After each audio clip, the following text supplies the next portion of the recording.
Hello and welcome back to my channel. If this is your first time here, I'm Nurse Alyssa, and today we're going to be going over comorbidities and complex wounds.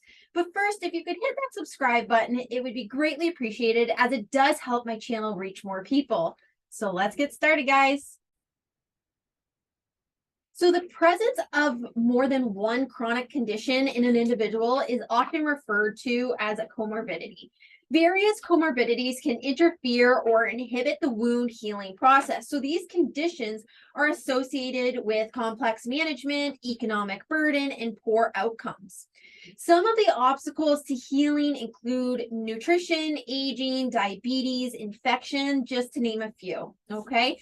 The prevalence of such comorbidities in patients with complex wounds reinforces the importance of identifying them and finding ways to lower the risk that they pose to the healing wound, okay? Because we don't want them, we just want to lower the risk that they're going to affect that healing wound, okay? So first, we're going to talk about inadequate nutrition because this is often overlooked by many health professionals. Nutrition is super, super important when it comes to wound healing, okay? So what it does, because wound healing requires protein and energy, so carbs, those with malnutrition and other nutrient deficiencies are at higher risk of the wound becoming a chronic complex wound.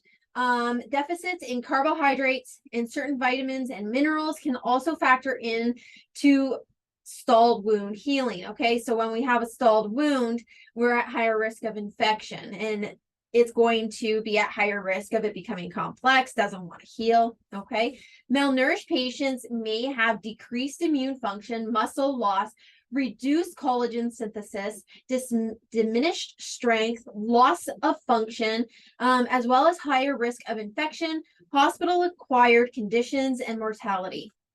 Okay, patients over the age of 65 and those that live in a residential or inpatient setting are at highest risk. Okay, now how to identify inadequate nutrition. So with the help of dietary experts on the multidisciplinary team, clinicians can identify potential malnutrition. Okay, so there is 6 key things that we need to be observing for. Okay, patients demonstrating 2 or more of any of the following conditions may be diagnosed with malnutrition. So weight loss, inadequate energy intake, loss of muscle mass, loss of subcutaneous fat, so that's just the fat that they're losing, fluid accumulation. So if they're accumulating fluid in their arms or their legs, this might obscure being able to see that they're losing weight because they're holding on to fluid. Reduced hand grip strength. Okay, if 2 or more of those are identified, a dietary expert will probably do a more in-depth just to create a comprehensive plan that's specific to the patient.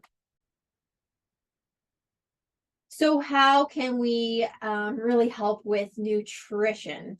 Making sure that there's an interdisciplinary team in place, first off, that includes a dietitian.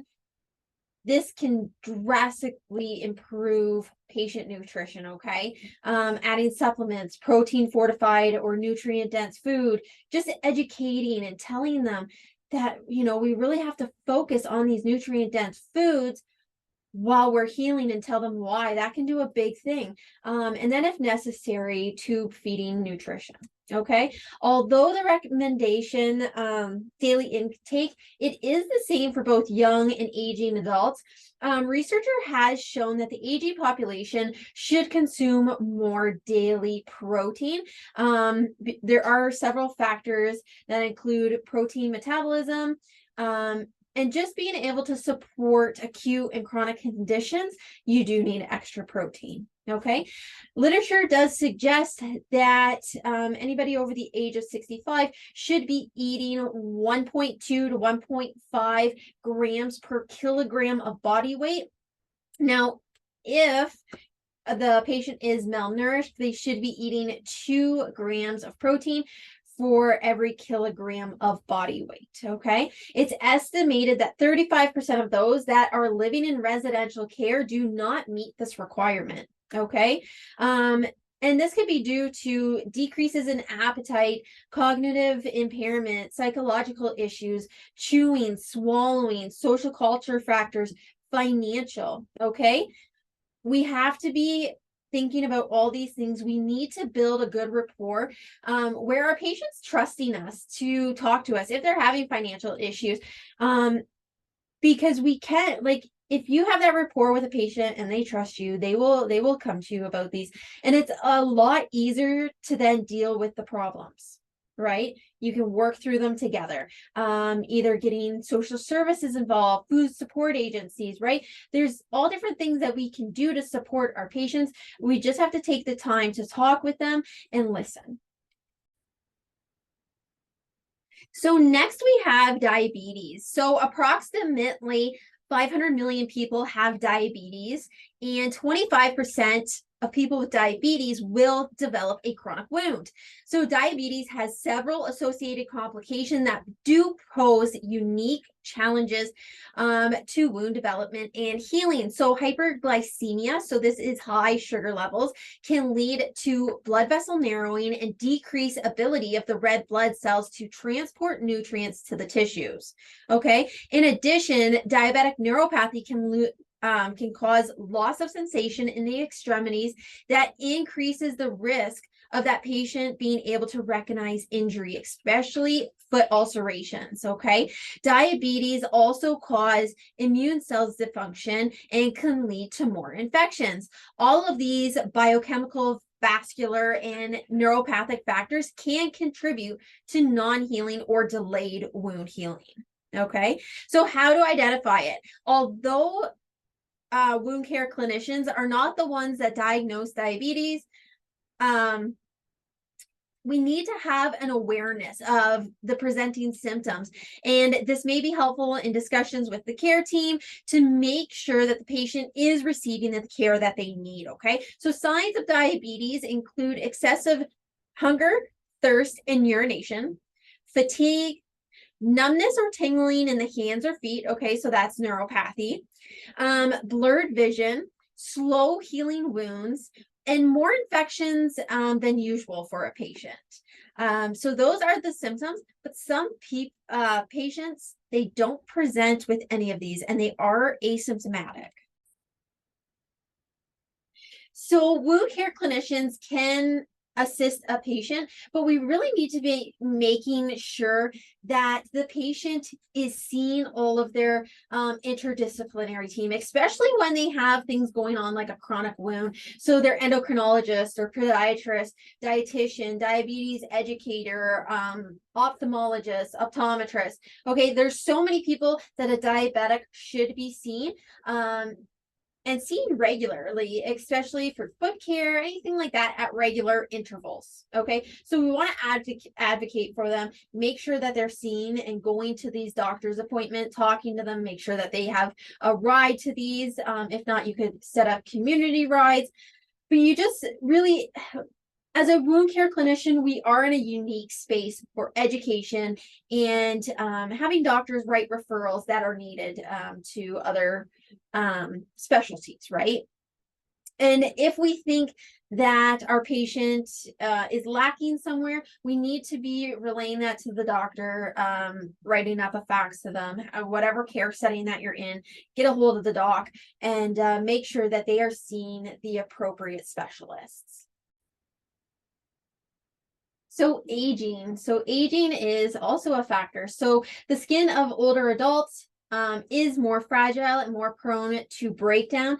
In addition, the aging population experiences the following risk factors that can impair wound healing. So higher risk of infection, diminished inflammatory response, lower antibody production, and endocrine system starts to slow down, okay? So this aging group, they often also have cardiovascular disease, pulmonary disease.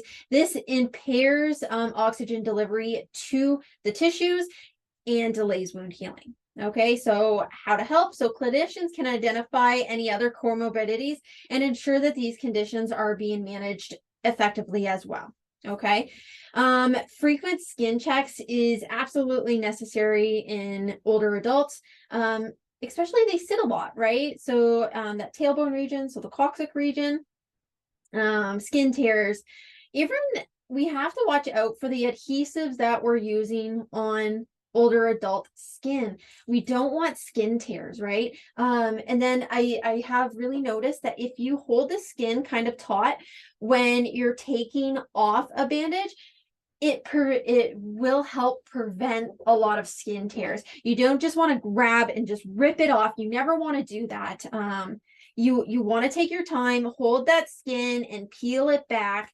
They do have adhesive removers, okay, those little wipes to help if it's really, really stuck on there. Use them. Take the time, because then if we're dealing with a skin tear, it's going to be extra work, because it's something I see all the time. Like people just rip things off because they're in a rush, but it's like, okay, now we have a skin tear to deal with, and it's adding ever more work onto our plates. I know as wound care clinicians, as nurses, we have such short amount of time available to take care, but if we just take our time and do things properly, it can prevent a lot of things from happening, especially like skin tears.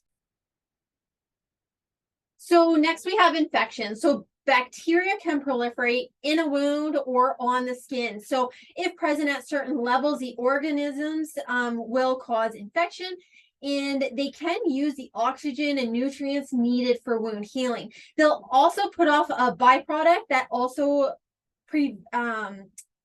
poses further complications to the wound. So it'll start breaking down the wound, okay? So if this is not appropriately treated, a wound infection can spread, leading to tissue necrosis, deeper infection, need for surgical drainage or debridement, or even sepsis and amputation if it gets really bad. So identifying it. To evaluate for a wound infection, clinicians often use culture techniques, imaging, blood values, although these can be inconclusive in immunocompromised or diabetic patients, okay? These patients, we need to use secondary signs of infection.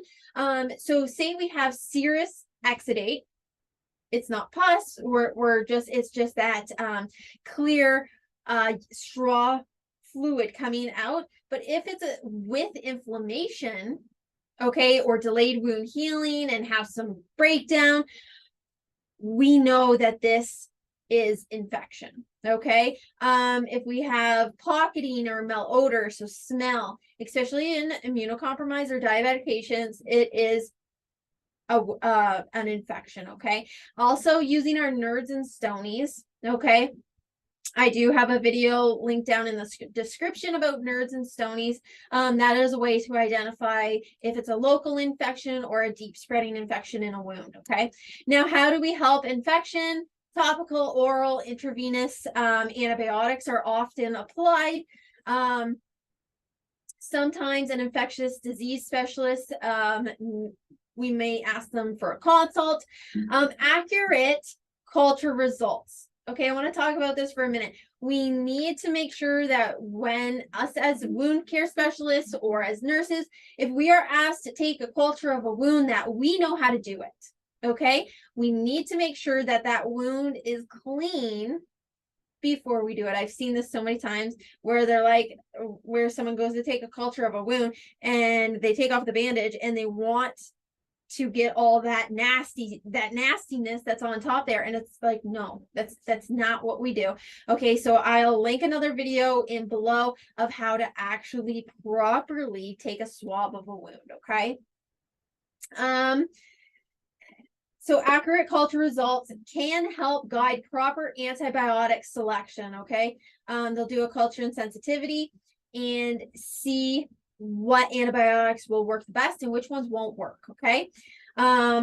Surgical intervention to drain or remove infection, devitalized tissue may also be needed. So by understanding the effects of certain comorbidities on a wound and identifying these comorbidities early on and accurately, clinicians are well on their way to helping their patients achieve optimal healing potential and outcomes, especially for those in chronic wounds. We want to make sure that we're identifying any comorbidities, looking at the patient as a whole and not just that hole in the patient. Okay, if we're looking at it as a holistic approach, the whole person, we will have better outcomes. So there are so many comorbidities. There's no way that I could absolutely go over them all. So I've tried to pick and choose the ones that I felt are really directed to all patients. And diabetes, it's so abundant that I chose that one also, because we're seeing that a lot with chronic wounds. So if you do have a patient, make sure that you're looking at all their comorbidities, anything that may be affecting them specifically, arterial disease, venous disease, there are all these conditions that can be affecting a patient, okay, even cancers.